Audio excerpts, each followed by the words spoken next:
just him. The Ottomans had very well-cultivated spy networks. They have their own spies, but they also use people like Venetians, Genoese, etc. to get intelligence on European affairs. So they knew what was happening in Europe, and they saw that there was an opportune moment. There are these tensions basically brewing in Europe at the time. Reformation is about to pop up really in earnest, etc. There is the Franco-Habsburg confrontation. So they see that they can finally realize the goal of their forefathers, which is a very nomadic Turkic idea of world conquest. But after their first contacts with Christians in Europe, like the Latins in Hungary and Croatia, etc., they have a laser focus on Rome itself, like, because they have taken the Eastern Rome, the New Rome, Constantinople. Now, if they can take the original Rome, the Western Rome as well, they can finally be the emperors of the universe, right? They want to do this. They see an opportune moment. Basically, the Hungarian kingdom, due to the commitments it had to the Catholic Church, the Christian European oikumene, so to say, the community, they throw themselves in the way, so to say. Because I don't think Sultan Süleyman had the idea of conquering Buda or conquering the entire Hungary initially. I think what you said, turning it into a vassal state like Bogdan, Wallachia, or Eflak, Wallachia is Eflak, Bogdan is Moldova, would have been preferable for him. But they knew that these guys are not Orthodox, so they have an affiliation to Rome, not to Constantinople. And they have these very close and acute connections to the Habsburgs. Therefore, they can't really be trusted. So they thought of doing the Hungarian kingdom into a vassal, but didn't quite know how to do this until all the way to the final capture of Buda in 1541. Because up to that point, they actually don't know what to do with Hungary. Should we take it all? Should we take it in parts? Like, do we need to take it all to get to Vienna? Because Vienna is their first objective. And then eventually down the road, Rome, right? So I think initially, maybe in Hungarian historiography it's different, but like the wars with Hungary after Süleyman takes the throne are like a war among the many wars they were fighting against the Habsburgs, against the Venetians, against the Safavids. It's not as significant, so to say, for the Romans. Even then, contemporaneously and afterwards, I would say. And they basically themselves didn't know what to do with the situation because the Hungarians weren't letting the Habsburgs go. Like, they were very loyal to the Habsburgs, and the Ottomans were like, all right, so we got to beat you guys as well. That type of mentality was there, I think. Just one remark, because historians in general attribute too much consciousness to the Ottomans. My colleague Balázs Sudár argues that after the Battle of Mohács, the Sultan was waiting for 2 weeks without knowing what happened to King Louis, because he wanted to negotiate. It's the Wallachian solution that he was waiting for the defeated Hungarian king, much weakened, to make a deal with him about the vassal status. But he realized finally that the king was dead, that no one to negotiate with, and then he left the country again. So he argues that there was no previously made plan for what would happen if the king dies in the battle, because that was not the plan. It's a very interesting question to think about what would have happened if the king survived the battle. Arguably, it would have been the same as the subway 3 years later, because King Louis II had no more army to defend against the Ottomans. So perhaps the hand kiss on the battlefield of Mohács would have happened 3 years before, in 1526. So that's why they argue that it's a misconception to think about a very, very conscious, premeditated Ottoman plan of invasion. It depended on a whole lot of things that could happen in the meantime, like the death of King Louis II, for example, with which they didn't count. Let's put some meat on the bones and talk about the real deal, the battle itself, right? So, Tamás, if you could just,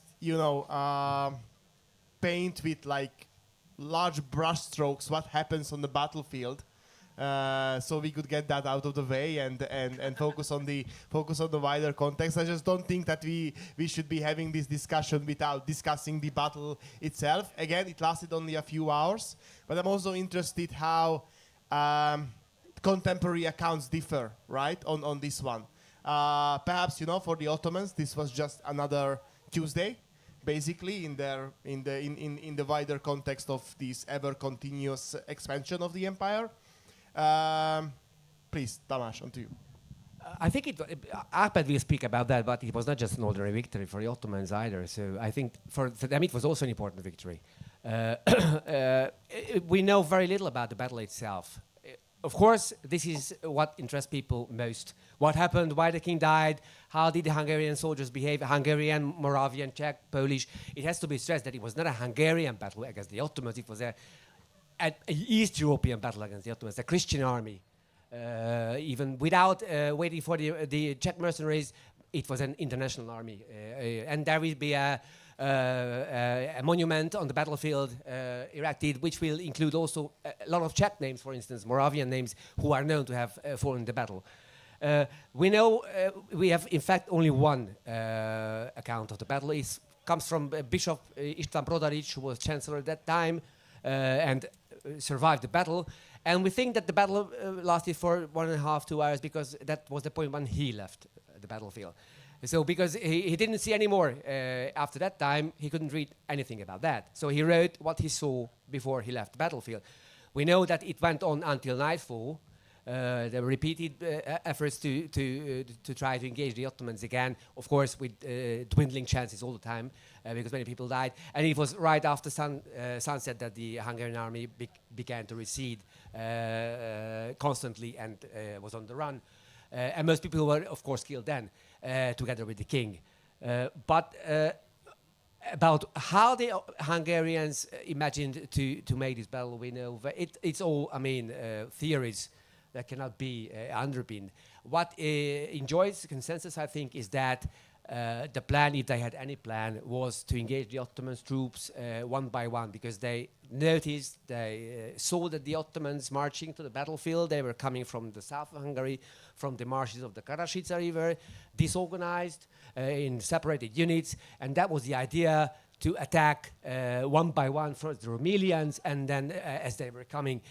And even Ottoman historians of the time recognized that the first assault led by the Hungarian left wing against the Rumelians was a success, and even there were a couple of Hungarian soldiers who almost reached the Sultan himself. They wanted to kill the Sultan. It would have been a nice coup, but didn't come off because he had his bodyguards, of course. But that was the high point of the battle. And after that, when they had to stop before the Ottoman guns and the Janissaries with the guns and bows, they had to abandon the fight. From that time, there was no organized battle. I mean, medieval battles were like that. When they engaged each other, it was not like modern armies with structured command. Whenever they started the battle, it was a matter of chance, a matter of superior forces. And the Ottomans were much stronger. And I think whatever happened in the battle, the key point was that the king could not be protected. I think that cannot be explained away. We do try, because already Brodarics wrote his account of the battle because he was accused by an Austrian that the Hungarians were so incautious as to let their own king die in the battle. And it was a response to refute the arguments, but it cannot be refuted. We don't really know why the king could not be protected. The fact is that he was not. That's why he died with a couple of guys tried to flee north and drowned in one of the branches of Danube. I think that's one point that cannot be explained away. That was a very, very serious mistake, and they knew that it would be a mistake if the king was left alone. Before the battle, there were negotiations, and even the man Gáspár Ráskai was the commander of the Hungarian elite light cavalry. He did not want to leave the king. He told 3 times that I will not leave the king, and then the king himself said, "Okay, just go away. You will be back by the time that the battle begins." But the battle began much earlier, so he couldn't get back. Otherwise, all the rest can be explained. They had no very bad cards to play. I mean, they played it well, as far as we know, but 30,000 people against, let's say, at least 80,000 people, no equal chances. Yeah. There's only as much as you can do with those chances. Yeah. Well, numerical advantage-wise, obviously the Ottomans outnumbered, but in field battles of medieval era, 1 to 2 is actually like normal. Sometimes the lower party can actually win in those situations if they have the good tactics. But yeah, I recognize it was a steep uphill battle for the Hungarian army at the time. in terms of numbers, but strategically, I think the Hungarians started from a better position, right? Because the Hungarians made camp in Mohács 15 days before the battle, and the Ottomans kind of walked into them. As you said, they were still trying to finish their crossing of the river and get into position when the Hungarian assault began. And you mentioned this, we have many contemporary accounts because a lot of the Ottomans who were there, they survived to write up what they saw. Like there is Celalzade, there is Matrakçı Nasuh, one of the illustrators of the Sultan himself. They themselves concede that had the Hungarians actually began the assault earlier, when they were still finishing their crossing, they could have probably won and routed the Ottoman army. So there is that. But what began unfavorably for the Ottomans is from a strategic perspective, they won through their masterful tactics. Like they did what the nomadic armies do very well, but at this point they're not a nomadic army anymore.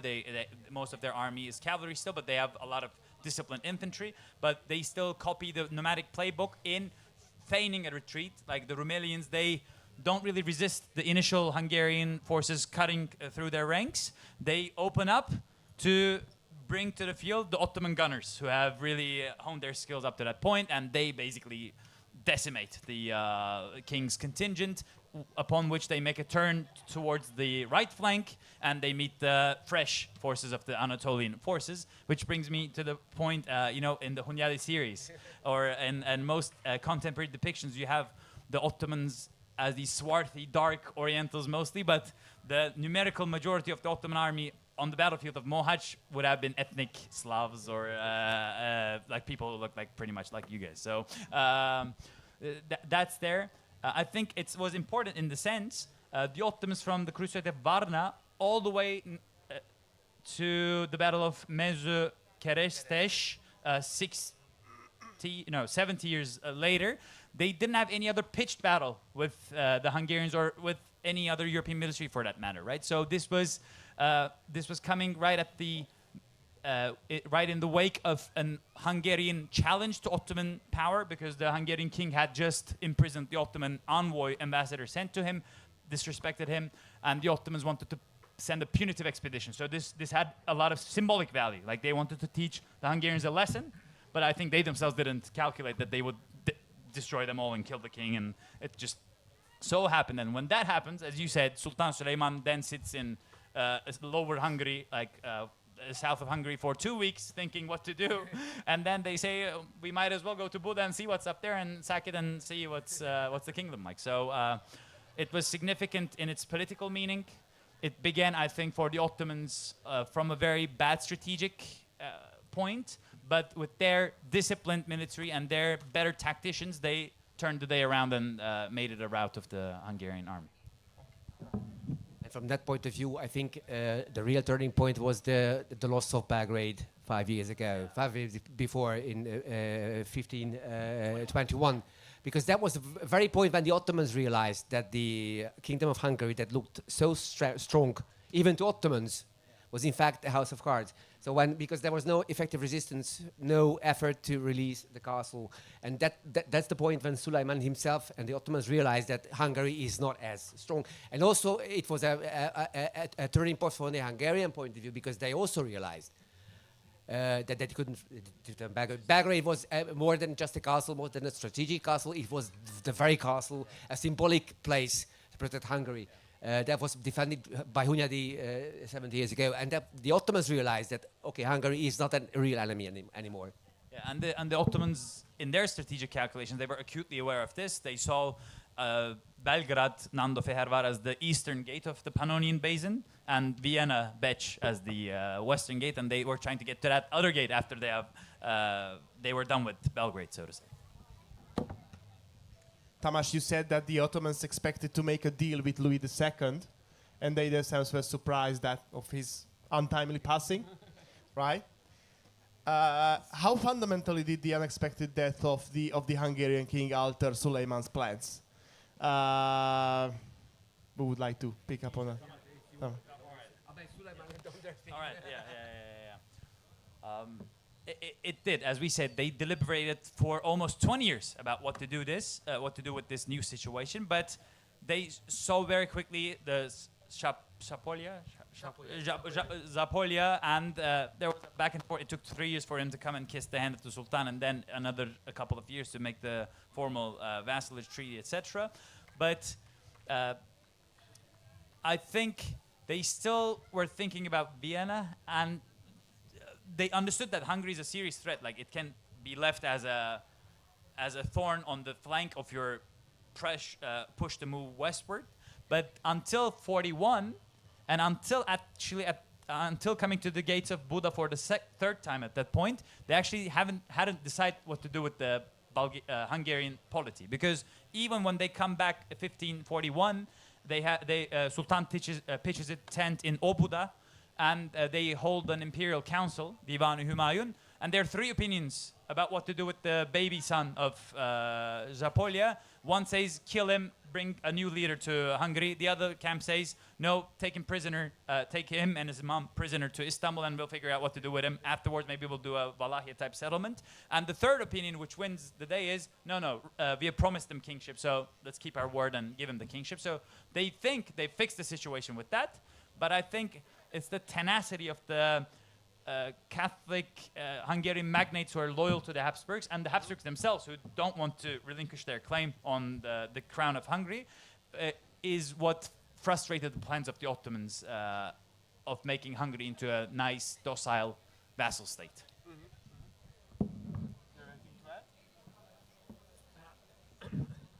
The first turning point is the loss of Baghdad. The second is the loss of Buda, because until the loss of Buda, it's a whole continuous series of negotiations to retain the integrity of the kingdom, despite the fact that we have 2 kings. It's very, because it's not really stressed that of course we have 2 kings and they're fighting each other, but under the current, I mean, behind the scenes, it's a constant effort to preserve the kingdom's unity, and that's what changes with the recognition of the son of Zapolya. It's you started the conversation with the fact that funnily we are speaking in English about Turkish Hungarian historians speaking in English about our common history, but in the Middle Ages the common language, lingua franca, was Serbian, not English, not Hungarian, not Turkish, Serbian. It's a very interesting fact. And Zapolya also, it's a Slavic name from Požega County, where that name comes from. And then the end of the end is of course the loss of Buda, when it appears that this kind of disunity, the disintegration would be permanent, at least for some time, for a very long time. But before that, no one ever. Chancellor Brodaric, who also leaves Ferdinand to go over to Zapolya, they are very much in a stress to explain why they are changing parties, why they are going to the opponent, but how the unity of the kingdom should nevertheless be maintained. A real crisis of conscience in most of the Hungarian contemporaries, when they realize that what happened and how could we avoid. And that changes then, of course, when the Buda is taken by the Ottomans. And both sides really can't decide how to move on with this relationship until the incorporation of Buda into a new Ottoman administrative unit, the Beylerbeyi office of Buda, in 1541, because Verbötzi, whose words are quoted on one of the info boards there, before Mohács, he writes about how Hungary was this stronghold of Christianity against the Turks, etc. He's sent by the party of Zapolya to actually ask for Ottoman alliance afterwards, right? Like things change, situation changes. But one thing, that the sticking point, I think, for the Ottomans that finally convinces them to incorporate at least a good chunk of Hungary into their centralized government, is the unreliability. Because Zapolya is with them, but he still concludes the Treaty of Varat with Ferdinand, potentially giving rule to Habsburgs, which is obviously inimical to the Ottomans. They don't want Habsburgs to have anything to do with the Hungarian land. So since they can never trust them fully up to that point, and obviously the Hungarian side also doesn't really fully trust them, there's those tense years of 20 years until 1541, when the fate is kind of set. This kind of what could have happened kind of thing. It's very interesting. Perhaps just give another dimension to this discussion, because we had a discussion, sometimes a kind of friendly discussion. What would have been the best option for Hungary before Mohács? And we agreed that perhaps the accession of Maximilian I instead of Ladislav II after the death of King Matthias could have given another turn to Hungarian history, because eventually that's what happened in much less favorable circumstances. Maximilian was one of the candidates in 1490 for the Hungarian throne, and then 36 years before Mohács, if the Habsburgs had acceded to the Hungarian throne, it could have had a different turn Hungarian history. But of course, it's just fantasy. I mean, we cannot prove it, but perhaps that could have been a better solution. All right. So one true turning point is the fall of Belgrade, and then the other turning point is the fall of Buda, right? So after 2 chaotic decades, Hungary, the medieval kingdom of Hungary, fragmented into 3 different polities, right? So on the one hand you have the Ottoman occupied central territories, but you also have we label it Royal Hungary up in the north and the west, which was Habsburg administered region, and in the east you have the Principality of Transylvania, which was the settlement of the vassal state model, right? So can you offer some insights, Tamás, into how this division came into be? It would be a very long discussion. I think what should be stressed, and what is even much more important than the actual division of the country or tripartite division, is that notionally it always remains unity. In Hungarian minds, right until the expulsion of the Ottoman Turks from Hungary, these 3 parts are 3 in 1. 3 in 1. Never the effective division of the kingdom is never, and that's why it's not good to speak about. We learned about in school about Royal Hungary, which is the east northwestern part of Hungary that is under Habsburg rule. But in fact, it's not royal. It's not a correct term, because the whole stuff is called Royal Hungary, the Kingdom of Hungary, and that's why is it so important. It's so important because after the Ottoman Turks had been expelled from Hungary, it was reunited, in fact. And why is it so important? Because it's basically the only polity in Europe, in this part of Europe, that can be reunited after almost 200 years after it had been divided. It's very, very important because it reflects very clearly the internal cohesion of the medieval kingdom of Hungary. That's something that we don't like to admit. And we started about, this internal disunity and internal struggles or whatever. Despite this fact, the kingdom is revived in the same form after at the end of the 17th century, early 18th century, as it had existed for 5 years before Mohács. It's very, very important. It's a unique feature of the Hungarian kingdom.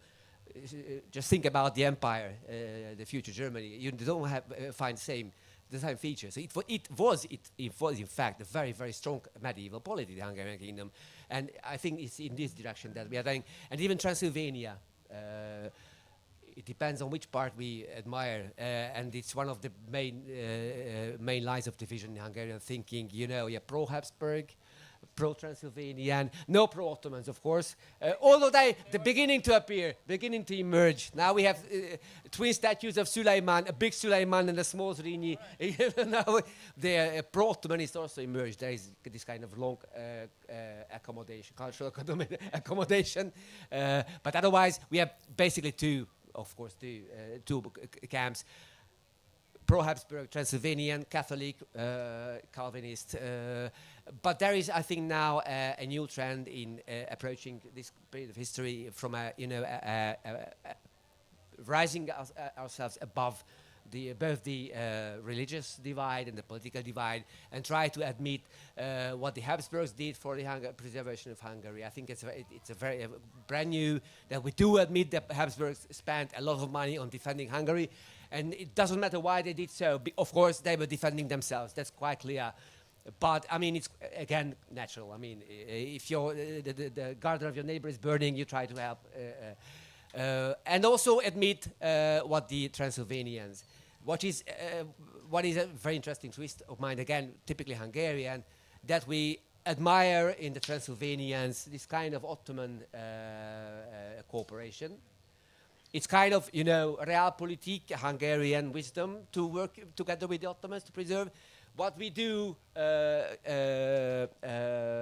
not admit for the Balkan states. So whatever George Branković did with the Ottomans, he did the same as Bethlen Gábor or the others did in Transylvania. But Branković was a faux Balkan traitor. Bethlen Gábor was a good, excellent Hungarian statesman. So this kind of very interesting. The double standard. Yes, that's right. I think one thing that came to my mind is Ottoman Hungary never, in a way, became fully Ottoman. Obviously, they had a modest Muslim population, but which was mostly ethnically Slavic. Is this working still? All right. But they had mosques and madrasas, palaces built therein, but in a way, it was never seen as a safe and sound Ottoman domain because of the tenacity of the Habsburgs and the Hungarian magnates.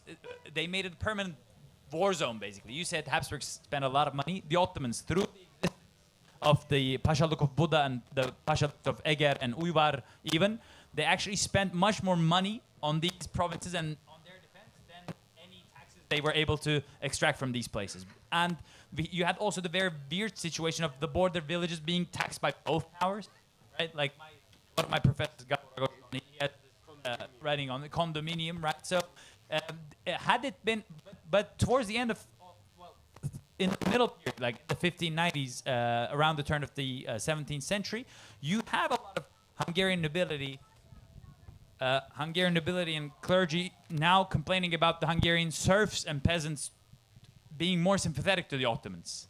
And I think had the Habsburgs left the lands to be safely within Ottoman lands, probably you would have mass conversions like you had in Serbia, Bosnia, etc. But the Habsburg side never let this happen. Like they constantly harassed the Hungarian lands in Ottoman hands, and they basically prevented the full incorporation into Ottoman Empire, I would say.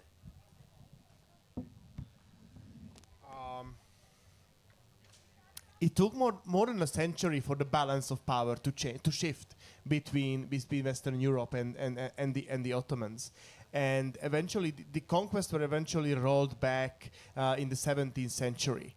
Ahmed, if you could tell us a bit about what changed this political equilibrium, right? So why did the Ottoman Empire, which was so powerful at one point, entered into this really prolonged declining period, which lasted, well into the 20th century. Also, a very interesting fact that the fate of these two empires were intimately linked, right? So both the Habsburg Empire and Hungary within it, the historical Hungary within that larger imperial unit, and the Ottoman Empire's fate were intimately linked because both of them exited the stage of history around the same time, right? So after the end of the First World War. So how did this balance of power between the Christian Europe and the Ottoman Empire begin to shift? Yeah. So I think it has two most important factors. One is internal, one is external. I think the external factor was more important in a way that you had the Industrial Revolution in Europe, right? That changes everything. Like by the and Austria was a latecomer to this, but they eventually caught up with this. But for the Ottomans, most disastrously, it was the Russians who actually, after Peter the Great, they industrialized and they developed their tax collection, conscription, etc., and they could now have a massive population, many times whatever the Ottomans had with their agricultural economy in Russia, and the Habsburgs came to this as well themselves. So just in terms of physicality, the Ottomans never having industrialized, never having really reformed their agriculture and their modes of production, they could never have kept up with a modern Europe that had the power of industry behind it. So that's the larger part. And when they finally managed to industrialize a little bit and to have a modern bureaucratic state towards the end of the 19th century and the early 20th century, they began they began a minor power again, and they held their own in the last World War, fighting against the largest countries at the time for 5 full years. So there could be a what if, like what if the Ottomans had industrialized before, etc. Maybe they could have changed the thing, but they were certainly miles away from any industrialization, any modernization in that sense until the 19th century. So that's the external one. The internal one is, one of my professors used to explain it this way. The Ottomans had centralized their government when Europe was decentralized, and they suffered from decentralization of power when Europe was centralizing, right? So they go fighting a Hungarian kingdom that had a diet, and that brings a lot of, obviously it's normal, like dissension is in every polity, but it also makes decision making slower. It also makes maybe centralized government a little more difficult. A lot of European states in the late medieval times, early Renaissance, they had these more decentralized arrangements, but with Louis XIV, like the Louis XIV, etc., they had more and more centralized arrangements. Whereas with the Ottomans, Sultan Süleyman was seen as the pinnacle of centralization. But afterwards, you had massive rebellions in Anatolia that lasted for almost 80 years, the Celali rebellions. They destroyed the Anatolian countryside. You had the emergence of local governors who were wavered, and they resisted Ottoman governance in Anatolia and Syria, Egypt, etc. So that's the internal part. When Europe was centralizing their government, Ottomans suffered from decentralization to the extent that the Sultan, around the year 1800, the Sultan was actually not able to govern even Sofia, which is like just 2 days of a trip away from Istanbul, right? So when the Habsburgs and the Russians, they were becoming these modern states, the Ottomans actually lost what was their advantage in centralization, and they also never industrialized. Therefore, the balance of power changed.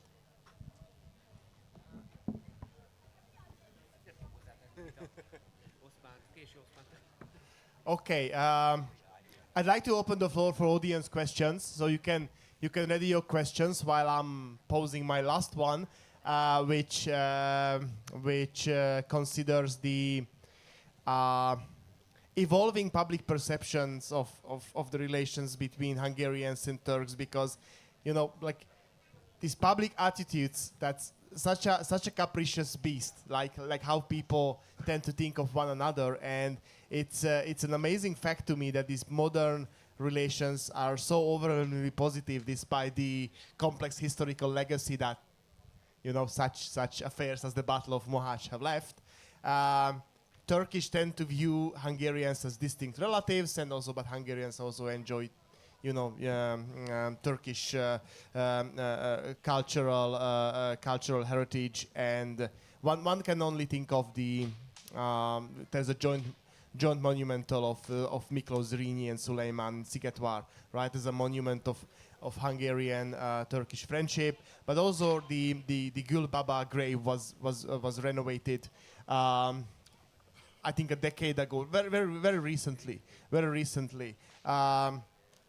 Despite, you know, if you just think about who Gülbaba was, he was someone who encouraged the faithful to fight the infidels and offering them, you know, religious comfort, and so on and so on. But it's viewed in neutral terms today. And what really interests me, and it's a question for both of you, how did we end up in such good terms after all this legacy that's behind us? Because it's very different than the relations we would have for Romanians who also took away Transylvania from us. I would like to hear your perspective first, so you go ahead. Well, my perspective is very poor. I think it, for thinking about history, has always been conditioned by political circumstances, and it remains so even today. When effectively this kind of accommodation with the Turks started, already on the 400th anniversary of the Battle of Mohács, the Ottomans, the Turkish state was represented. I think it was perhaps the Minister of Foreign Affairs was here in Mohács, and already at that time there was this kind of rapprochement, whatever. I think it's very closely connected to this Turanian movement. I mean, the discovery of the Hungarians' eastern connections, and in this sense, of course, the Turks were an evident choice as the eastern, and of course, the growing distancing of Hungary already at that time from Western Europe. Of course, after Trianon, there was a kind of a sense of hurt, revenge, a turn to the eastern relatives or supposed relatives or whatever. This kind of Hunnic and all the Turanian relatives, which is still flourishing now today, whatever the historical roots of that can be. So in this sense, it's kind of a natural connection. Of course, it's ironic. I mean, and there was an outcry as well when the statue of Suleiman and Zrini was erected at Mohács. There was an outcry in Hungary in intellectual circles. Mohács or in Szigetvár. But there was another one, of course, at Mohács, some kind of monument. There was an outcry, a debate about the extent to which we can, go in the way of forgiving. How much is it a shame? Because, I mean, if you erect a statue to Suleiman, you kind of, push Louis II and all the heroes who died at Mohács to the background, the shadow. So why was their effort, what was their effort worth if you honor the opponent who defeated them? And I think this kind of debate is a valid one. I mean, it will never be resolved, but a very interesting one to speak about. Just imagine the English erect a statue of Jeanne d'Arc somewhere in England. I mean, it would be a... I think there are, though. There are, yes. I think there are after the Entente Cordiale in World War I, there are some. So, obviously, a lot of water has flown under the bridge, right? It's been 500 years. So, I think your country had a rebrand in Turkish history. So when the Ottomans were actually fighting the Hungarians in the 14th, 15th, 16th centuries, the country was called in contemporary writing as Ungurus, Hungary. But then something happens and they find a much nicer sounding Magyar. Like they pick up the endonym, and that's the current name that we use also for Magyars. And you see the change in attitude. Like before, there are these cursed enemies, but Ottomans, they always took pride in their just treatment of even their enemies, etc. Like they buried the dead after Mohács in a respectable way. Like they didn't let them rot on the battlefield, etc. Right? So they did that, and then for almost 200 years they are holding some form of Hungarian lands in their hands. You have very few conversions. The founder of Turkish printing press is a converted Unitarian. First Calvinist, then Unitarian priest from Erdel. He becomes Muslim and then sets up the printing press in Istanbul, etc. Ibrahim Müteferrika, yes, I was trying to remember his name. Thank you. And you're very welcome. Yeah, so... I have a selfie with his statue in Istanbul. Oh, nice. So there is that. And after 1848, the Spring of Nations in Europe, obviously, the Ottomans had a very pro-Polish and pro-Hungarian attitude. Like they didn't want these countries to be totally subjugated to Habsburg and Romanov rule in Russia and Austria, Hungary. So you had a lot of emigres, right? You guys all know about Kossuth and all the other Hungarian, Polish emigres to the Ottoman Empire. So that happened. And towards the very end of the lifetime of both empires, Habsburgs and Ottomans, they actually became allies in World War I, slightly before that. So you had people like Széchenyi, right, of the famous Hungarian noble family. He became an Ottoman bureaucrat, set up the modern firefighting organization. So the memory of past wars was almost forgotten, or it became like a historical trivia. And even already in the early 20th century, I think after Hungarian independence, you had the renovation of the tomb of Gül Baba, because when the Habsburgs took lands in Ottoman Europe, they destroyed all traces of the Ottomans. Like they would give the mosques to Capuchin or Jesuit or Franciscan friars. They would totally alter the architecture of the mosques, etc. But the new Hungarian state after Trianon, they actually renovated some old Ottoman buildings that had now been turned into churches.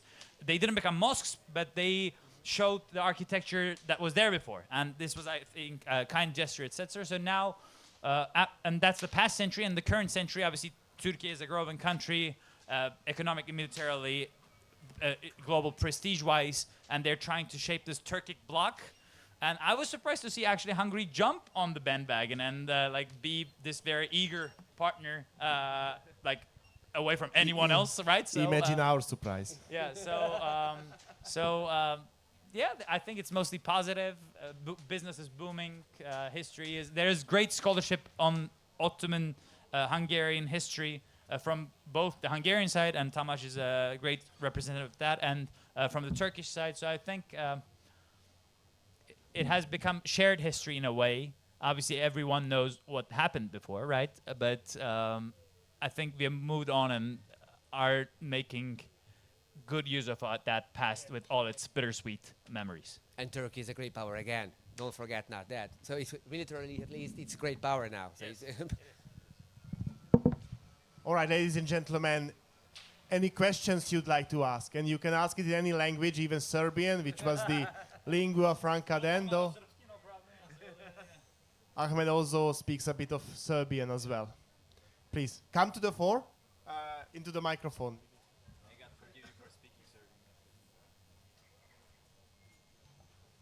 Oh, you took off your shoes. No worries, take your time.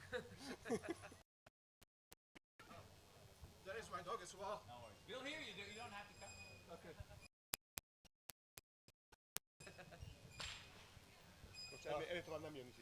Okay. Could be two questions. First question is for Ahmed. So, where is the place of Hungarians among the enemies of Turkish, among the Persians, Arabs, Habsburgs, Russians? And the second question is for both of the historians. Why didn't get Louis II help from his Polish relatives, the Jagiellonians? Because Poland was a huge country at that time, and even Louis II was the last member of the senior branch of Jagiellonians. He could have been a Polish king as well. So, thanks. Just tell us how formidable of an enemy we were. Now, after all the wars we have fought with the Russians, after the wars we fought with the Habsburgs, obviously the arch enemy in the current Turkish psyche, like if you ask an uncle on the street, he'll say the Russians, because we fought something like 13 wars with them over 3 centuries, and after the first couple ones, we lost all of them, and they destroyed, like, basically, like, they took all the lands we had from what is today Romania, Bulgaria, all the way to, if you add the other Turkics as well, all the way to Siberia, right? So Russia is this bitter sworn enemy. But even that changed, right? Right now, the country Turkey has great relationships with Russia. But in the public psyche, if you say enemy, I think Hungarians will never occur. Maybe Greeks will occur, but I think that's also changing because now Greek has become so insignificant, like no one cares about it, right? But contemporarily, Hungarians were a worthy enemy. Like Evliya Çelebi, I was talking about this with Balázs the other day. Evliya Çelebi is the famous Ottoman traveler who went all around the Ottoman world, that included Hungary back in the day. And in some place he mentions in passing that Hungarians are real men, they fight like men. They are not covered like the Jew-like Germans, basically, Nemçeli. So that was the impression they had. The Hungarians are solid enemies that put up a fight. That was the impression. But I think at no point they were the #1 enemy of the Ottoman polity. No arch enemy. No. For the Ottomans, as soon as the Habsburgs emerged under Charles V with their claim for universal rulership, they are the arch enemy because there can only be one universal ruler. It's the Sultan, and what is this guy doing? He's trying to stake the same claim. He's the arch enemy. Just a short response to the Polish question, because you mean that the uncle of Louis II was the king of Poland, and he made peace with the Ottomans right before Mohács. But he has no option. I mean, in that time, the Poles had their own mandates from the Tatars from the eastern side, and Poland was not that great militarily as it seems from the present. So that would have made King Sigismund the Old permitted Polish troops to be recruited. He did not give official help because he made peace with the Ottomans. But I think he had his own problems with the eastern allies of the Ottomans, and didn't want to take the risk of defending Hungary. But that would have made no great difference for Hungary. I think that's my personal opinion. We have room for one quick question. The gentleman.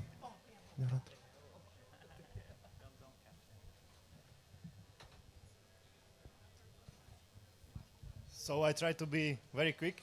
So hi. How the Turks or Turkish people feel about we have a common history, and they are proud of. For example, not far from here there was the Nordic Sancak of the Ottoman Empire. Fülek, of course, Fülek, and also there is some connections between words. So Elma, Alma, or some others. Do you feel? Or the classical people, the casual people feel proud of it, that we brought something, spices, coffee, for example, up to Wien, that is Wien type of coffee and so on. So we could see that there was an influence, and how the classical Turkish people, like casual people, feel about it. Yeah, we brought something to there, even they see us maybe enemy or something. Thank you.